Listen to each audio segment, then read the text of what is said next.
ఇచ్చినంత కూడా ధ్వంసమైపోయింది. సుమారుగా 4 గ్రామాలు ఈ యొక్క బీభత్సానికి చెల్లాచెదురుగా నామరూపాలు లేకుండా కొట్టుకుపోయాయి. ఇక పూర్తిగా ముండక్కల్, చుర్మలల, ఆ తర్వాత అట్టమాల ఈ గ్రామాలైతే పూర్తిగా దెబ్బతిన్నాయి. ఇక నూల్పుజాల కూడా ఇటువంటి సిచ్యువేషన్స్ కొనసాగుతున్నాయి. చెలియార్ నదిపై మృతదేహాలు తేలియాడుతున్న దృశ్యాలు మనం చూస్తూనే ఉన్నాం. ఇక 360కి దాటింది మృతుల సంఖ్య. ఇంకా కూడా సుమారుగా 200 మంది ఆచూకీ లభించాల్సి ఉంది. దొరికినటువంటి కొన్ని మృతదేహాల్లో కూడా అసలు ఈ మృతదేహం ఎవరిది అని కూడా గుర్తుపట్టలేని పరిస్థితి నెలకొంది. మృతదేహాల కోసం ఇంకా కూడా గాలింపు చర్యలు కొనసాగుతున్నాయి. వరద ప్రవాహానికి చాలా దూరం ఈ యొక్క మృతదేహాలు కొట్టుకుపోయాయి. ఇక ఇప్పుడు ప్రస్తుతం వరద తగ్గడంతో మృతదేహాలని వెలికి తీస్తున్నారు ఆర్మీ సిబ్బంది, ఇతరత్ర ఎన్డీఆర్ఎఫ్, ఎస్డీఆర్ఎఫ్ సిబ్బంది కూడా మృతదేహాలను వెలికి తీస్తున్నారు. జస్ట్ మీరు చూస్తున్నారు ఆ టీవీ స్క్రీన్ పైన ఇక్కడ బాక్స్లో కనబడుతున్నటువంటి వ్యక్తి యొక్క తల. ఎస్, ఆయన మృత్యుంజయుడే. 2 రోజుల పాటు తీవ్రంగా ఆ శిథిలాల కింద చిక్కుకుపోయి అనేక అవస్థలు పడుతూ మృత్యుంజయుడిలా బయటికి వచ్చాడు. అయితే ఆర్మీ సిబ్బంది డాగ్ స్క్వాడ్ సహాయంతో అక్కడికి చేరుకున్నారు. అక్కడ పూర్తిగా శిథిలాలను తొలగించి ఆ మట్టిని మొత్తం కూడా బయటికి తీసి ఆ వ్యక్తిని కాపాడారు. కొన్ని గాయాలైతే అయ్యాయి, కానీ మృత్యుంజయుడిగా బయటికి వచ్చాడు. అర్థం చేసుకోవచ్చు, 2 రోజులుగా కింద మొత్తం కూడా పూర్తిగా బాడీ మట్టిలో ఇరుక్కుపోయి ఉంది. కేవలం తల మాత్రం బయట ఉంది. అటువంటి పరిస్థితుల్లో ఒక వ్యక్తి మృత్యుంజయుడిలా బతకగలిగాడు. కేవలం శ్వాస మాత్రం తీసుకున్న 2 రోజులుగా ఎటువంటి ఆహారం కానీ నీళ్లు కానీ ఏమీ లేవు. కనీసం అసలు ఎవరైనా వస్తారా కాపాడుతారన్న అతనికి అటువంటి సిచ్యువేషన్ కూడా ఉన్నది. కానీ ఆయన ధైర్యం ఆయన్ని కాపాడింది. ఆఖరికి వస్తే మృత్యుంజయుడిలాగా బయటకు వచ్చారు. 2 రోజులుగా తీవ్ర ఇబ్బందులు పడ్డాడు. అయితే 2 రోజుల క్రితమే ఆయన్ని ఆర్మీ సిబ్బంది బయటకు తీసింది. అయితే ఈ వీడియో ఇప్పుడు లేటెస్ట్గా నెట్టింట పెద్ద ఎత్తున వైరల్ అవుతోంది. మృత్యుంజయుడిగా ఆయన బయటపడే దృశ్యాలు, ఈ వీడియో పెద్ద ఎత్తున సోషల్ మీడియాలో ట్రెండ్గా మారింది. ఇక నిన్న 18 మృతదేహాలను కూడా ఇదే రకంగా వెలికి తీశారు అధికారులు. చాలా వరకు కూడా ఎవరి శరీర భాగాలు అర్థం కాని పరిస్థితి. తల ఒక చోట, మొండెం మరో చోట, ఈ రకంగా చెల్లా చెదురుగా ముక్కలుగా ఆ శరీర భాగాలు పడి ఉన్నాయి. ఇక చెలియార్ నదిలో కూడా 16 మంది మృతదేహాలు లభించాయి.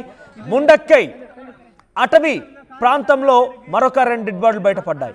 గుర్తు పట్టడానికి కూడా వీలు లేకుండా ఈ మృతదేహాలు ఉన్నాయి. తల మొండం వేరైపోయి కాళ్ళు చేతులు ఊడిపోయిన స్థితిలో ఈ మృతదేహాలు అక్కడ లభ్యమయ్యాయి. మెడ వరకు బురదల ఇరుక్కున్న పోయినటువంటి ఒక వ్యక్తిని ఆర్మీ సిబ్బంది కాపాడుతున్నటువంటి ఆ విజువల్స్ మీరు ఆర్టీవీ స్క్రీన్ పైన చూస్తున్నారు. పూర్తిగా కూడా బాడీ అంతా మట్టిలో ఇరుక్కుపోయింది. కేవలం తన మొహం మాత్రమే, తన మెడపైనటువంటి భాగం మాత్రమే బయట కనపడుతోంది. కానీ ఆయన ధైర్యానికి డెఫినెట్గా మెచ్చుకోవాల్సింది. బేసిక్గా అటువంటి సిచ్యువేషన్లో ఎవరైనా వస్తారా కాపాడతారని కూడా అది అన్సర్టైన్, అది జరగవచ్చు జరగకపోవచ్చు. అటువంటి స్థితిలో కూడా ఆయన ప్రాణం పోతుంది అని తెలిసినప్పటికీ ఆయన ధైర్యం, ఆయన మనోస్థైర్యమే ఆయన్ని కాపాడింది. అంతటి శిథిలాలకు సంబంధించినటువంటి దాడిని, ఆ మట్టిని కూడా తట్టుకొని నిలక్కోగలిగాడు. డెఫినెట్గా అక్కడ చాలా గొప్ప సాహసోపేతమైనటువంటి ఆర్మీ సిబ్బంది సేవలు మనం చూస్తున్నాం. మీరు చూస్తున్నారు బల అనేలాగా వాయనాడ్లో ఆర్మీ సిబ్బంది ప్రదర్శనలనే ఆ రకంగానే వారు సహాయక చర్యలు చేపడుతున్నారు. చాలామంది వెలికి తీస్తున్నారు, చాలామంది కూడా కాపాడుతున్నారు. మీరు చూస్తున్నారు ఒక ఫోటో, వాయనాడ్లో ఆర్మీ సిబ్బందికి సంబంధించిన ఒక ఫోటో నెట్టింట వైరల్ అవుతోంది. ఇండియన్ ఆర్మీ అంటే ఇది. ఎస్, నా ఇండియన్ ఆర్మీకి నేను డెఫినెట్గా హ్యాట్స్ ఆఫ్ చెప్పాలనుకుంటున్నాను. ఎందుకంటే ఎక్కడ సమస్య ఉన్నా అక్కడ కాపాడడానికి వచ్చి రావడమే కాకుండా మనల్ని ఒక పసిపిల్లలాగా మన దేశాన్ని కాపాడే దాంట్లో ఆర్మీ చాలా విశిష్ట సేవలు అందిస్తుంది. మీరు చూస్తున్నారు సుమారుగా 4-5 రోజులుగా వాయనాడ్లో వారు సేవలు అందించి బ్రిడ్జ్ నిర్మాణం చేపట్టి చాలామందిని వెలికితీసి చాలా మృతదేహాలను వాళ్ళు దొరకబట్టి ఆ తర్వాత చాలామంది సురక్షితంగా కొంతమంది కూడా ఒడ్డుకు చేర్చి ఈ రకంగా కష్టించి నిరంతరాయంగా 6 రోజులు కష్టించిన తర్వాత ఒక చిన్న కునుకు వేస్తూ ఎక్కడి వారక్కడే చిన్న స్థలాలు, ఇరికిరికైనటువంటి ఆ సిచ్యువేషన్లు, ఒకరు తింటున్నారు, ఒకరు ముడుచుకొని పడి ఉన్నారు. ఎంతటి అలసట ఉంటుందో మీరు అర్థం చేసుకోవచ్చు. 6 రోజులుగా నిరంతరాయంగా వర్షం పడుతోంది, వాతావరణం సహకరించకుండా తిండి తిప్పలు మాని ప్రజల్ని రక్షించడం కోసమే వాళ్ళు తీవ్రంగా శ్రమించి అలసిపోయి ఒక చిన్న కునుకు వేస్తున్నటువంటి సిచ్యువేషన్లో ఎవరో ఫోటో తీశారు. జస్ట్ డెఫినెట్గా నా ఇండియన్ ఆర్మీకి నేను హ్యాట్స్ ఆఫ్ చెప్పొచ్చు. అక్కడ చూస్తే కనుక ఒక వ్యక్తి తింటున్నాడు, చిన్న స్థలాల్లోనే ముడుచుకొని పడుకొని ఉన్నారు. అంటే వాళ్ళకి ఎంత తీవ్రమైనటువంటి శ్రమ ఫిజికల్ ఒత్తిడి కలిగిందనేది ఈ ఫోటో చూస్తే మనకు అర్థమవుతోంది. 6 రోజులుగా నిరంతరాయంగా వాళ్ళు సేవలు అందించిన తర్వాత వాళ్ళంతా ఒక చిన్న కునుకు, ఒక గ్యాప్లో చిన్న కునుకు వేస్తున్న నేపథ్యంలో ఈ ఫోటో తీసిన ఒక వ్యక్తి ఫోటో తీశారు. సోషల్ మీడియాలో ఇప్పుడు ఆ ఫోటో వైరల్ అవుతోంది. ఎక్కడి వారు అక్కడే ఒకరిపై ఒకరు పడుకొని ఉన్నారు. తినేవారు తిన్నగా అప్పుడే ఆహారం తింటూ ఉన్నారు, మరొక చోట ముడుచుకొని పడుకొని ఉన్నారు. అంటే ఆ పెయిన్ అనేది మనకు చాలా స్పష్టంగా అర్థమవుతోంది. ఎస్, వాళ్ళు 6 రోజులు నిరంతరాయంగా కష్టపడ్డ తర్వాత ఆ పెయిన్ అక్కడ చాలా క్లియర్గా అర్థమవుతుంది. ఇక రైట్ సైడ్ బాక్స్లో చూస్తే కనుక చాలామంది ఆర్మీ ఆఫీసర్లు విజువల్స్ మనకు కనబడుతున్నాయి ఆర్టీవీ స్క్రీన్ పైన. సో చాలామంది కూడా అక్కడ అబ్జర్వేషన్స్ అంటే పూర్తి స్థాయిలో ఎప్పటికప్పుడు సమస్యని పర్యవేక్షిస్తూ వాళ్ళు కనబడుతున్న పరిస్థితి కనబడుతోంది మెయిన్ ఆఫీసర్లకు సంబంధించి. గ్రౌండ్లో ఉన్నటువంటి మిలిటరీ ఆర్మీ సిబ్బందికి మొత్తం కూడా బ్రిడ్జ్ నిర్మాణంలో కొంతమంది, ఆ వాగుని దాటించేటువంటి క్రమంలో రోప్స్ కోసం కొంతమంది, మరికొంతమంది ఏమో డాగ్ స్క్వాడ్ల సహాయంతో సమస్యలు వెలికి తీయడం కావచ్చు. ఇలా రకరకాలుగా మీరు చూస్తే ఇందాక ఫోటో మీకు ఆర్టీవీ స్క్రీన్ పై చూసారు మీరు, ఒక్కసారి మరీ రిపీట్, మనిషి ఎత్తుకొచ్చేటువంటి ఫోటో. సో ఆ వ్యక్తిని పూర్తిగా శిథిలాల కింద పడి ఉండి గాయాల పాలయ్యాడు. కానీ కొన ఊపిరితో ఆయన కొట్టుముట్టాడుతున్న నేపథ్యంలో ఒక చిన్న పిల్లాడిలాగా తన భుజం పైన మోసుకొని వచ్చేటువంటి ఒక ఫోటో మీకు కనబడుతుంది చూడండి. ఎస్, ఇక్కడ మీరు చూస్తే ఒక గుహలో తన తల్లి ఇటువంటి వరద నేపథ్యంలో తన పిల్లల్ని దాచుకోవడానికి, పిల్లల ప్రాణాలు కాపాడడానికి ఒక గుహలో దాచిపెట్టింది. ఆ తర్వాత పిల్లల ఆహారం కోసం కిందికి వచ్చింది, అడవిలోకి వచ్చింది, కానీ దారి తప్పిపోయింది. ఈ నేపథ్యంలో ఆర్మీ ఆఫీసర్ల కంటపడింది ఆ తల్లి. వెంటనే ఆ తల్లి చెప్పినటువంటి మార్గాల్ని అన్వేషిస్తూ ఆ దారి గుంట వెళ్ళి సుమారుగా 8 గంటల పాటు ట్రెక్కింగ్ నిర్వహించాలి. అంటే పూర్తిగా పైకి ట్రెక్కింగ్ నిర్వహించాల్సి ఉంటుంది, కొండపైకి ఎక్కాల్సి ఉంటుంది. 8 గంటల పాటుగా నిర్విరామంగా ఆ కొండలపైకి ఎక్కి 4 పిల్లల్ని కాపాడారు. ఆ తర్వాత చిన్న పిల్లల్ని, ముక్కుపచ్చలారిన చిన్న పిల్లల్ని వారంతా కూడా ఎంతో ఆప్యాయంగా వాళ్ళ ఒళ్ళో కట్టుకొని, ఆ రకంగా టైట్గా కట్టుకొని తిరిగి కిందికి వచ్చారు. సురక్షితంగా వారిని కాపాడడం జరిగింది. సో బలానేలాగా ఆర్మీ ప్రదర్శనలు ఉన్నాయి. ఎన్డీఆర్ఎఫ్, సిఆర్పిడిఎఫ్, ఆర్మీ, ఎస్డీఆర్ఎఫ్, పోలీసు, అటవీ పోలీసు అందరూ కూడా పెద్ద ఎత్తున శ్రమించారు. ఇంకా కూడా అక్కడ సహాయక చర్యలు కొనసాగుతూనే ఉన్నాయి. నిర్విరామంగా వాళ్ళు అక్కడ కూడా పెద్ద ఎత్తున శ్రమిస్తూనే ఉన్నారు, ప్రజల్ని కాపాడుతూనే ఉన్నారు. అయితే చాలా వరకు కూడా ప్రజల్ని కాపాడారు. సుమారుగా మరొక 200 మంది ఆచూకీ లభించాల్సి ఉంది. దొరికినటువంటి కొన్ని మృతదేహాల్లో శరీర భాగాలు విడిపోయాయి. ఏ మృతదేహం ఎవరిదనే విషయంలో కూడా గుర్తుపట్టని పరిస్థితి నెలకొని వాయినాడ్లో. నిజంగా వాయినాడ్ లాంటి బీభత్సం ఇప్పటి వరకు ఎట్టి పరిస్థితుల్లో కూడా ఎవరు చవి చూడలేదు. అటువంటి దృశ్యాలు కూడా మన కనీసం కళ్ళలో కూడా ఊహించి ఉండకూడదు. ఎందుకంటే చాలా బీభత్సం జరిగింది. మీరు గమనిస్తే 57 సెంటీమీటర్ల వర్షపాతం నమోదైంది. ఈరోజు నేను నెట్లో కొన్ని వార్తలు వాయినాడికి సంబంధించి చూస్తున్న నేపథ్యంలో ఒక సంచలనమైన విషయం వెలుగు చూస్తుంది. ఒకటి ఏంటంటే 80,000 చదరపు కిలోమీటర్ల దూరంలో ఉన్నటువంటి కొండ చర్యలు మొత్తం కూడా ఈ వర్షాల కారణంగా ఒక్కసారిగా విరిగిపోయి ఆ ఇరువజింజి వాగులో కొట్టుకు వస్తూ పూర్తిగా గ్రామాలనే చెదిపేశాయి, గ్రామాలనే ఒక కుదిపేశాయి. గ్రామాలు మొత్తం కూడా ఆ ఇరువజింజి వాగులు, ఆ కొండ చర్యల మధ్యలో నామ రూపాలు లేకుండా కొట్టుకుపోయాయి. సో ఒకప్పుడు కేరళలో ఈ ప్రాంతం చాలా బ్యూటిఫుల్ స్పాట్ ఇది. నేను దీనికి సంబంధించి వాయినాడ్లో జరుగుతున్నటువంటి బీభత్సాల గురించి నిత్యం రోజు వార్తలు చూస్తున్న నేపథ్యంలో, వార్తలు చదువుతున్న నేపథ్యంలో చాలా వరకు విషయాలు వెలికి తీసినప్పుడు వాయినాడ్ అనేది చాలా అద్భుతమైనటువంటి ప్రాంతం. వాయినాడ్ చాలా పర్యాటక ప్రాంతం, చాలా బ్యూటిఫుల్ లొకేషన్స్ ఉంటూ ఉంటాయి. మన రోడ్లపైన నడుస్తూ వెళ్తున్న నేపథ్యంలో కూడా పక్కనే మేఘాలు లాంటివి కూడా కనబడుతూ ఉంటాయి. అటువంటి బ్యూటిఫుల్ స్పాట్లో ఒక బీభత్సం జరిగింది. ఇరువజింజి వాగు కొండ చెరువు విరిగి పడిపోయి పూర్తిగా కూడా ఆ గ్రామాలను కుదిపేసింది. గ్రామాలు మొత్తం కూడా నామరూపాలు లేకుండా పోయాయి. ఎస్, మరొకసారి నా army, Indian army, I'm proud to say Indian అనేలాగా వాళ్ళు పనిచేస్తున్నారు. చాలా మందిని కాపాడుతూ వచ్చారు. మరికొంత వారంతా కూడా శ్రమిస్తూనే ఉన్నారు. చాలా నిర్విరామంగా కష్టపడిన తర్వాత, కొన్ని రోజులు కష్టపడిన తర్వాత ఒక చిన్న కునికేసినటువంటి ఫోటో చూసిన తర్వాత డెఫినెట్గా నా ఇండియన్ ఆర్మీ పట్ల నేను చాలా ప్రౌడ్గా ఉన్నాను. ఎస్, ఐఎమ్ ఎన్ ఇండియన్ అనే రకంగా వాళ్ళు భారత్ మాతాకి జై నినాదాలంటూ ఇటీవల కాలంలో వాళ్ళంతా కూడా పెద్ద బ్రిడ్జ్ నిర్మాణ సమయంలో ఏదైతే వాళ్ళు ప్రదర్శించారో, వాళ్ళ యొక్క ఘనతను చాటి చెప్పారో, నేను కూడా భారతీయుడిగా చాలా గర్వపడుతున్న రకంగా వాళ్ళ విజువల్స్ కనబడుతున్నాయి. ఒకసారి దీనికి సంబంధించి వాయినాడ్లో తాజా సమాచారం ప్రతినిధి రోహిత్ అందిస్తారు. ఎస్ రోహిత్. ఇక్కడ చాలా ఎక్కువ బాడీస్ ఉంటాయని అనుకుంటున్నారు. ముండక్కల నుంచి ఈ కాలంలో శవాలు, మనుషులు కొట్టుకుంటూ వచ్చేసి ఇక్కడ ఈ తుప్పల్లో, ఆ చెట్ల కొమ్మల్లో, ఈ బురదలో కూరుకుపోయి ఉన్నారు. తీస్తుంటే పదుల కొద్దీ శవాలు, ఎక్కడ ఎలాంటి దెబ్బని కదిపితే పదుల కొద్దీ శవాలు అక్కడ బయటపడుతూ ఉన్నాయి. చూసారా ఎంత ఎంత చిన్న కాలువ ఉందో. ఈ చిన్న కాలువ ఆ రోజు అంత ఎత్తున, చెట్లు అంత ఎత్తున, ఇల్లు అంత ఎత్తున పొంగుకుంటూ వచ్చింది. ఇక్కడ ఉన్నటువంటి ఈ కాలువలన్నీ కూడా, ఇది ఒక కాలువ, అలాగే మనం కొంచెం ముందుకు వెళ్తే అక్కడ ఇంకొకటి ఉంటుంది. ఇవన్నీ ఒక్కసారిగా పొంగి ఇక్కడ ఉన్న ఊళ్ళన్నింటినీ కూడా మట్టి దిబ్బల్లాగా మార్చేశాయి, శ్మశానాలాగా మార్చేశాయి, ఊళ్ళన్నింటినీ వల్లకాడుగా మార్చేశాయి. ఇక్కడ ఇప్పుడే సహాయక చర్యలు ప్రారంభమయ్యాయి. ఇక్కడ చాలా బాడీస్ బయటకు వచ్చే అవకాశం ఉంటుందని చెప్తున్నారు. కానీ ఫస్ట్ ప్రిఫరెన్స్ మాత్రం ఎవరైతే బతికుంటారో వాళ్ళను రక్షించి వాళ్ళ ప్రాణాలను కాపాడటానికి ఫస్ట్ ప్రిఫరెన్స్ ఇస్తున్నారు. ఆ తర్వాత సహాయక చర్యలు కూడా మిగిలిన కొనసాగిస్తున్నారు.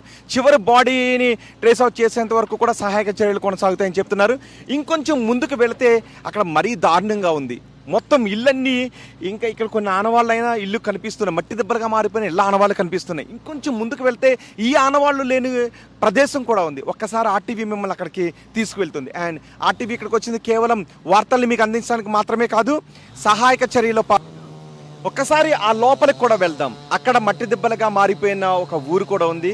ఆ ఊరిని కూడా నేను మీకు చూపిస్తాను. ఆర్టీవీ కేవలం ఇక్కడికి వార్తల్ని ప్రసారం చేయడానికి మాత్రమే రాలేదు, సహాయక చర్యల్లో పాల్గొంటూ ఇక్కడి సమాచారాన్ని, ఇక్కడ వార్తల్ని మీకు చూపించడానికి వచ్చింది. మేము కాసేపు సహాయక చర్యల్లో కూడా పాల్గొంటున్నాం, కాసేపు అక్కడ ఉన్న పరిస్థితులను రికార్డ్ చేసి మీకు చూపిస్తున్నాం. ఒక్కసారి ఆ గ్రామానికి కూడా వెళ్దాం.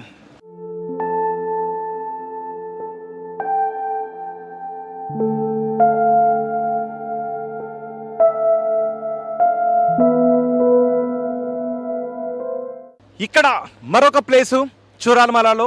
ఇక్కడ రెస్క్యూ ఆపరేషన్ కొనసాగుతుంది, యుద్ధ ప్రాతిపదికన రెస్క్యూ ఆపరేషన్ కొనసాగుతుంది. ఆర్మీ అధికారులు కూడా ఇక్కడికి వచ్చారు. చాలా ప్రొక్లైనర్లు ఇక్కడ వర్క్ చేస్తూ ఉన్నాయి.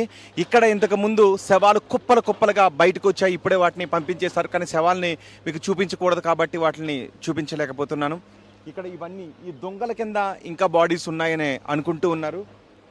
ఇవన్నీ తీస్తే కానీ చూసారా, పెద్ద పెద్ద దొంగలు ఇవి. ఇళ్లలో నుంచి ఇల్లును కూలగొట్టుకుంటూ మనుషులను తమతో పాటు కలుపుకుంటూ తీసుకొచ్చి ఇక్కడ పెద్ద ఎత్తున ఈ దొంగలన్నీ కూడా పోగుపడ్డాయి.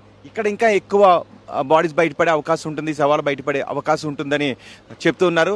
చాలామంది ఆర్మీ ఇక్కడికి రావడానికి చాలా కష్టపడాల్సి వచ్చింది. ఎందుకంటే ఈ ప్రొక్లైనర్ అన్నింటిని కూడా ఇక్కడ తీసుకుని రావడానికి కొంత వేలు వేసుకున్న తర్వాతే ఇక్కడికి రావడానికి అవకాశం ఏర్పడింది. ఇలాంటి ప్రదేశాలు ఇక్కడ చాలా ఉన్నాయి.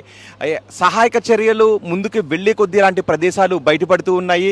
అందుకే చాలా ప్లాన్డ్గా అధికారులందరూ కూడా ముందుకు వెళ్తున్నారు, యుద్ధ ప్రాతిపదికన ముందుకు వెళ్తున్నారు. చూసారు ఒక్కసారి, ఇందుకు ముందు నేను మీకు చూపించాను కదా పిల్ల కాలువ, అదే పిల్ల కాలువ. ఇక్కడ కూడా మామూలుగా అయితే చిన్న కాలువ రూపంలో అది ఆ మధ్యలోంచి ప్రవహిస్తూ ఉంటుంది. కానీ ఆ రోజు జరిగిన క్లౌడ్ బరస్ట్కి, ఆ రోజు జరిగిన ల్యాండ్ స్లైడింగ్కి ఇంత పెద్ద ఎత్తున ప్రళయం ఇదంతా మునిగిపోయి ఈ దొంగలన్నింటినీ తీసుకుని వచ్చి ఇక్కడ పెద్ద కుప్పగా మారిపోయి ఈ మధ్యలో ఇల్లు కూడా ఉన్నాయి. అటు ఇక్కడ సహాయక చర్యలు కొనసాగుతున్నాయి. ఇలాంటి ప్రదేశాలు ఇంకా ఉన్నాయి. ఇక్కడ కూడా నేను కాసేపు సహాయక చర్యలో పార్టిసిపేట్ చేసి మరొక ప్రదేశానికి వెళ్తాను. ఆర్టీవీ ఇక్కడికి వచ్చింది కేవలం వార్తలను ప్రసారం చేయడమే కాదు, ఎక్కడ ఏ సమస్య ఉన్నా ఆర్టీవీ అక్కడికి వెళ్తుంది, ఎక్కడ ప్రజలు ఇబ్బందులు పడుతున్నా ఆర్టీవీ అక్కడికి వెళ్తుంది, ఎక్కడ ప్రకృతి వైపరీత్యాలు సంభవించిన ఆర్టీవీ అక్కడికి వెళ్తుంది, ఎక్కడ అన్యాయం జరిగినా ఆర్టీవీ అక్కడికి వెళుతుంది. ఆర్టీవీ న్యాయం చేయించే బాధ్యతను, వాళ్ళకి ఎటువంటి న్యాయాన్ని వాళ్ళు కోరుకుంటున్నారో మీకు తెలియజేస్తుంది. అంతేకాదు ఇక్కడ సహాయక చర్యలో కూడా పాల్గొంటూ, ఇక్కడ మీరు చూస్తుంటే దొంగలు మాత్రం మీకు కనిపిస్తున్నాయి, కానీ ఆ దొంగల కింద ఎన్నో మనుషుల శవాలు ఉన్నాయి. ఆ వెలికి తీసే కొద్దీ ఎన్నో బాడీ శవాలు బయటకు వస్తూ ఉన్నాయి, దిగ్భ్రాంతికి గురి చేస్తున్నాయి, అందరినీ విషాదానికి గురి చేస్తూ ఉన్నాయి. వైనాడులో, చురామలలో మొత్తం విషాదమే నెలకొంది. ముండక్కలతో పాటు చురామలలో విషాదం నెలకొంది. ఇవి తీసే కొద్దీ కూడా శవాలు ఇక్కడ బయటకు వస్తూనే ఉన్నాయి. వాటిని తీస్తుంటే వాళ్ళ హృదయం కూడా ద్రవించిపోతుందని చెప్తున్నారు. కానీ విని ఎరుగని ప్రకృతి విలయం వైనాడులోని చురామలని ముంచెత్తింది, చురామల ఊరిని నామరూపాలు లేకుండా చేసింది అని చెప్తున్నారు.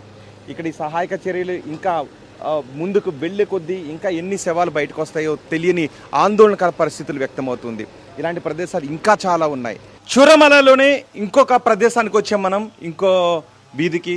అక్కడ మనం చూడొచ్చు, ఇక్కడ వరకు కొంచెం ఇది అప్పలో ఉంది కాబట్టి ఏరియా వాళ్ళకి ఇక్కడ వరకు వచ్చింది. అంటే ఇంట్లో ఇంచుమించు సగం వరకు నీరు వచ్చింది.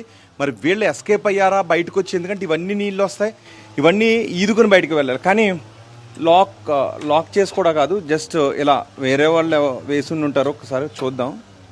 వీళ్ళు బహుశా ఎస్కేప్ అయ్యి ఉంటారు నాకు తెలిసి, ఎందుకంటే వీళ్ళకి నీళ్లు కిందకు వస్తున్నాయి.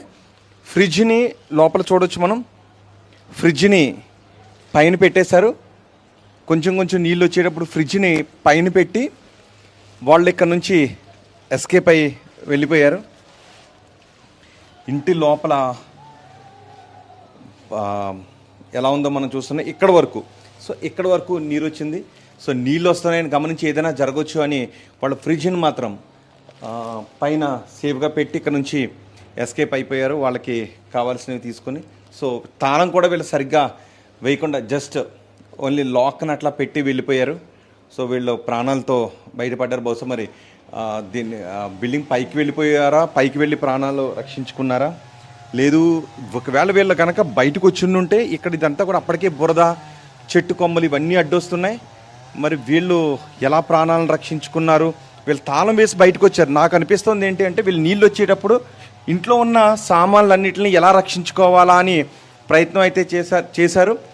ఈ ఫ్రిడ్జ్ని పైకి తీసుకొచ్చారు. పైకి తీసుకొచ్చిన తర్వాత వీళ్ళు బయటకు వచ్చేసారు. మరి బయటకు వచ్చేటప్పటికే ఇక్కడ నీళ్ళు కనబడుతున్నాయి. ఈ లాక్ కూడా సరిగ్గా చేయలేదు వీళ్ళు. లాక్ కూడా నొక్కకుండా జస్ట్ అలా పెట్టి వెళ్ళిపోయారు. అంటే ఎంత టైం వాళ్ళకు ఉంది, వీళ్ళు ఇక్కడ నుంచి ఎలా ఎస్కేప్ అయ్యారు? ఎందుకంటే బయటకు వచ్చిన తర్వాత వాటర్ మార్క్ ఎంతవరకు ఉందో నేను మీకు చూపిస్తాను. ఫస్ట్ ఈ డోర్ని క్లోజ్ చేసేస్తాను, ఎందుకంటే ఇందులో ఉన్న వాళ్ళందరూ బయటకు వెళ్ళిపోయారు కాబట్టి నేను లోపలికి వెళ్ళట్లేదు. వీళ్ళు సేఫ్. బయటకు వచ్చి వీళ్ళు ఇది చేసి ఉంటారు. ఫ్రిడ్జ్ని వాళ్ళు పైన పెట్టారు కాబట్టి ఓకే. కానీ ఇక్కడికి వస్తే మరి ఇక్కడ నుంచి బయటకు వచ్చారు, ఇటే వచ్చారు బయటికి. ఇటు బయటకు వచ్చిన తర్వాత ఎలా వెళ్ళారు? ఎందుకంటే ఇది నది, ఈ నది అంతా ఇలా పొంగుకుని వస్తుంది. ఇటు చూసిన నీళ్లు, ఇటు చూసిన నీరు. ఒకసారి ఈ బైక్ చూడండి.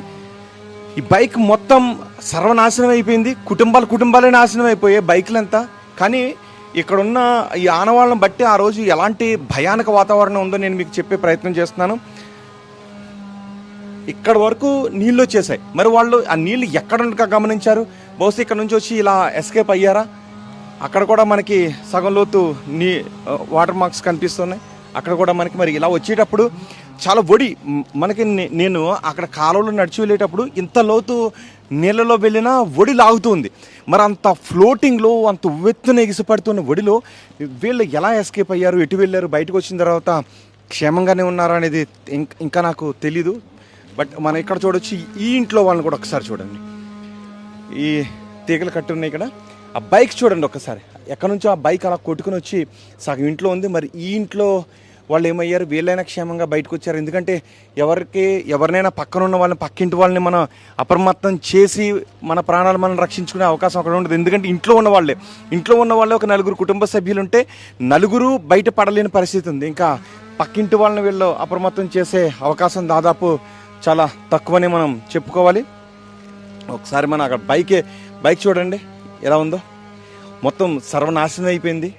ఆ ఇంటికి సగం వరకు, ఆ లోపల నుంచి కూడా మనం చూస్తుంటే ఆ రోజు పొంగినటువంటి ఈ వాటర్ మార్క్ మనకు కనిపిస్తుంది. ఇల్లు సగం వరకు వచ్చింది.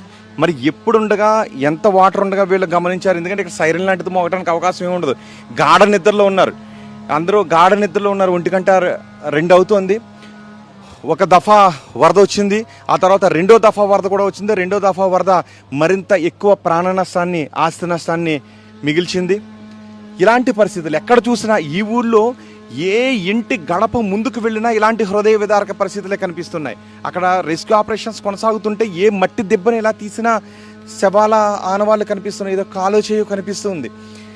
ఏ దొంగలు పెరిగిపోయిన చోట వెళ్ళి ఆ ప్రొక్లైనర్స్తో దొంగలను తీస్తూ ఉంటే వాటి కింద శవాలు కనిపిస్తూ ఉన్నాయి. మా కళ్ళ ముందే ఎన్నో శవాలను చూసాం. వాటిని చూస్తుంటే నిజంగా హృదయం ద్రవించిపోతుంది. కళ్ళ వెంట నీళ్ళు వస్తున్నాయి వాటిని చూస్తుంటే. ఊరంతా కేరళలో గతంలో కూడా ల్యాండ్ స్లైడ్స్ జరిగాయి. 2015లో సుమారు 500 మంది వరకు చనిపోయారు. కానీ మొత్తం కేరళ రాష్ట్ర వ్యాప్తంగా అప్పుడు ఆ కెలామిటీ సంభవించింది. కానీ ఇప్పుడు ఇక్కడ వయనాడులోనే ఈ 4-5 గ్రామాల్లోనే 100 మంది గల్లంతైపోయారు. ఇప్పటికే 200కి పైగా మృతదేహాలు వెలుగు చూసారు. ఇంకా ఎన్నో మృతదేహాలు, ఇంకా కేవలం సహాయక చర్యలు ఇప్పుడిప్పుడే ప్రారంభమవుతుంటేనే 200 మంది మృతదేహాలు బయటకు వచ్చాయంటే సహాయక చర్యలు కంప్లీట్ అయ్యే కొద్దీ ఎలాంటి భయానక వార్తలను వినాల్సి వస్తుందోనని అందరూ భయపడుతున్నారు.